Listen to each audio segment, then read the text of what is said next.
Pernah nggak lu jarang keluar rumah dan dunia langsung kasih cap ke hidup lu? Dibilang anti sosial, dibilang males, dibilang hidup lu nggak kemana-mana.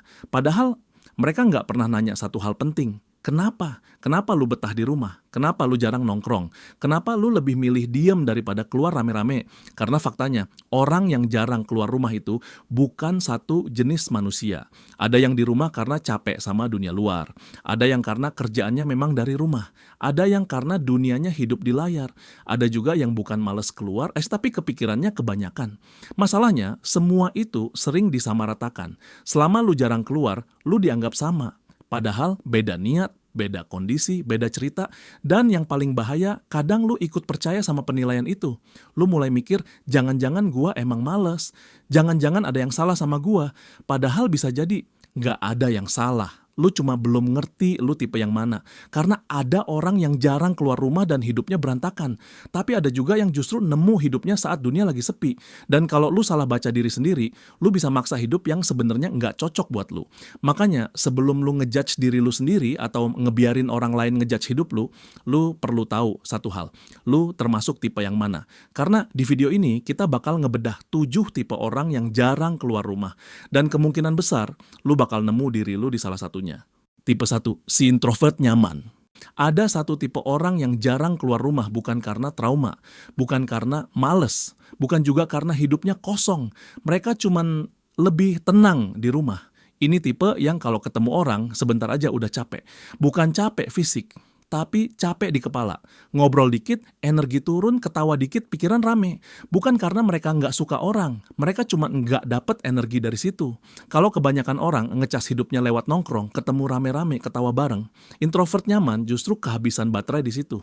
Bayangin aja otak mereka kayak HP yang layarnya nyala terus di tempat ramai. Awalnya oke, masih kuat, masih senyum.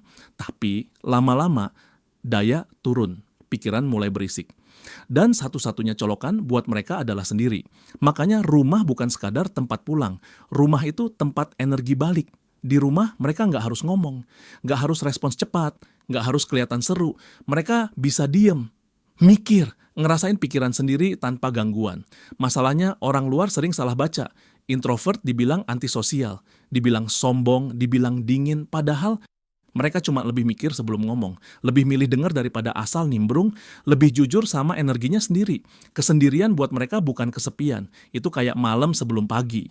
Dunia pelan-pelan berhenti ribut, dan di situ mereka bisa dengar suara diri sendiri lagi. Yang bahaya bukan jadi introvert. Yang bahaya itu introvert yang dipaksa hidup kayak ekstrovert, dipaksa nongkrong terus, dipaksa rame terus, dipaksa selalu hadir. Akhirnya capek, kosong, ngerasa ada yang salah sama dirinya. Padahal nggak ada. Mereka cuma hidup di frekuensi yang beda. Dan kalau lu tipe ini, lu nggak perlu berubah jadi orang lain. Lu cuma perlu ngerti cara kerja diri lu sendiri. Karena introvert nyaman bukan orang yang menjauh dari dunia. Mereka cuma ngambil jarak sebentar biar bisa hadir dengan utuh.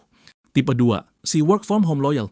Ada juga tipe yang jarang keluar rumah bukan karena males, tapi karena hidupnya emang di rumah, kerja di rumah, meeting di rumah, deadline juga ngejar dari rumah. Bangun pagi bukan siap-siap keluar, tapi langsung buka laptop. Zoom, email, chat, kerja sampai lupa jam. Buat mereka, keluar rumah bukan kebutuhan. Keluar cuma kalau wifi mati atau kopi habis, dan jujur aja secara logika, ngapain keluar kalau semua bisa beres dari kamar, kerja beres, uang jalan, waktu lebih hemat. Buat mereka, di rumah itu bukan mager, itu efisiensi. Masalahnya orang luar sering mikir, lu ngapain sih di rumah mulu?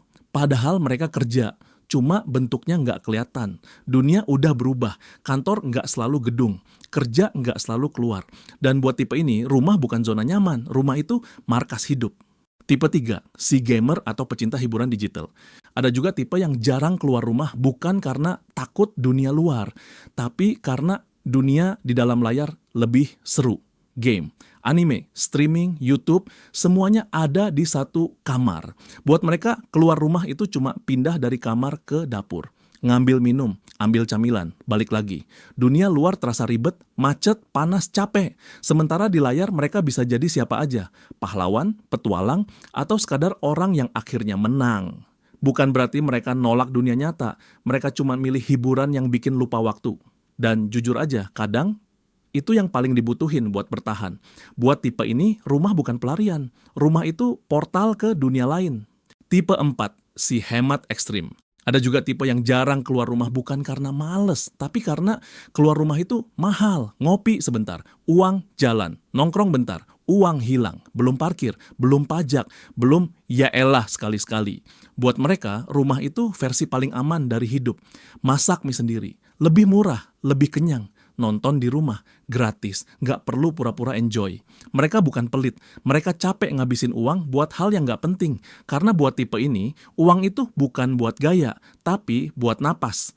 Dan jujur aja, di zaman sekarang, bertahan hidup itu udah cukup mahal. Tipe 5, si sosial online.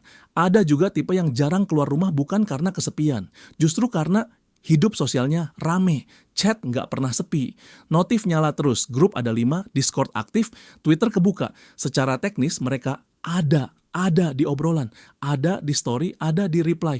Tapi anehnya makin banyak ngobrol, makin jarang ketemu. Bukan karena nggak mau, tapi karena dunia digital udah keburu ngenyangin. Ngapain keluar kalau di rumah udah bisa ketawa bareng? Ngapain capek-capek kalau kehadiran cukup lewat layar? Masalahnya bukan di teknologinya, masalahnya pelan-pelan mereka lupa rasanya hadir beneran. Ngobrol tanpa delay, ketawa tanpa emoji, diem bareng tanpa typing indicator. Di dunia online, lu bisa kelihatan sosial, tapi tetap sendirian. Dan banyak dari mereka bukan anti ketemu orang. Mereka cuma kebiasaan hidup di versi yang bisa dipost, diedit, dan ditinggal kapan aja. Rumah jadi markas, HP jadi jendela, dunia luar jadi opsi cadangan. Bukan salah, tapi kalau kebablasan, lu bisa punya banyak koneksi tanpa kedekatan. Dan itu pelan-pelan ngerasa kosong. Tipe 6, si overthinker. Ada juga tipe yang sebenarnya pengen keluar. Bukan karena males, bukan karena anti-sosial, tapi karena kepalanya keburu ribut. Mau keluar sebentar aja, yang dipikirin udah banyak. Baju apa, ketemu siapa, ngomong apa, kalau awkward gimana. Belum keluar rumah, energinya udah habis. Akhirnya milih rebahan. Bukan karena nyaman, tapi karena lebih sepi. Orang sering bilang, ya udah keluar aja dulu. Padahal buat mereka, keluar itu bukan langkah kecil. Itu perang batin. Di kepala mereka, semua kemungkinan harus aman dulu. Semua skenario harus dicek. Bukan karena penakut, tapi karena mereka terlalu peduli. Mereka mikir panjang biar nggak nyusahin orang. Mikir berlebihan biar nggak bikin salah. Tapi ironisnya, kebanyakan mikir malah bikin mereka berhenti. Bukan berhenti hidup, tapi berhenti gerak. Rumah jadi tempat aman. Bukan karena bahagia, tapi karena di sana nggak ada keputusan. Dan pelan-pelan mereka mulai percaya kalau diam lebih aman daripada salah. Padahal hidup jarang rusak karena salah. Lebih sering rusak karena nggak jalan. Tipe 7, si rumahan produktif. Ada juga orang yang jarang keluar rumah bukan karena takut, bukan karena males, dan bukan karena kehabisan energi. Mereka tinggal di rumah karena di sanalah hidup mereka jalan. Di kamar yang kelihatannya sepi, sebenarnya lagi rame. Ada ide yang dikejar, ada skill yang diasah, ada mimpi kecil yang dirawat pelan-pelan. Nulis, desain, ngoding, masak, ngulik hal random yang suatu hari bisa jadi sesuatu. Dari luar kelihatannya mereka diem, padahal di dalam mereka lagi ngebangun. Mereka nggak sibuk pamer, nggak sibuk ngejar validasi, nggak merasa perlu kelihatan produktif di mata orang lain. Buat mereka cukup kalau hari ini sedikit lebih baik dari kemarin. Rumah jadi markas, bukan tempat sembunyi, tempat gagal tanpa ditonton, tempat belajar tanpa dihakimi, tempat tumbuh tanpa harus buru-buru. Mereka ngerti satu hal yang sering dilupain dunia. Produktif nggak selalu ribut, berkembang nggak selalu kelihatan, dan hidup nggak harus selalu rame buat jadi berarti. Kalau kita tarik garisnya, orang yang jarang keluar rumah itu ternyata bukan satu jenis. Ada yang pulang buat ngecas energi, ada yang hidupnya memang kerja dari rumah, ada yang nemuin dunia di balik layar, ada yang sadar kalau keluar rumah seringkali lebih mahal dari manfaatnya. Ada yang sosial, tapi lewat teks dan suara digital. Ada yang pengen keluar, tapi pikirannya keburu capek sebelum badannya. Dan ada juga yang tinggal di rumah karena di sanalah mereka lagi bangun sesuatu yang penting. 7 tipe, 7 alasan. Tapi dunia sering nyederhanainin semuanya jadi satu label, pemalas. Padahal yang kelihatan di luar hampir nggak pernah mewakili apa yang lagi terjadi di dalam. Ada orang yang rame tapi kosong. Ada orang yang diam tapi pikirannya lagi tumbuh. Ada yang sering keluar tapi capek sendiri. Dan ada yang di rumah tapi justru akhirnya ketemu dirinya sendiri. Mungkin masalahnya bukan soal siapa yang jarang keluar, tapi soal kita terlalu sering ngukur hidup orang lain pakai standar yang bukan milik mereka. Dan mungkin diam-diam yang bikin kita nggak nyaman sama orang yang tenang, bukan karena mereka salah, tapi karena mereka kelihatan baik-baik aja tanpa ikut ribut bareng dunia. Kalimat penutup, kadang orang yang paling jarang keluar rumah bukan yang kehilangan hidup, tapi yang berhenti hidup sesuai ekspektasi orang lain.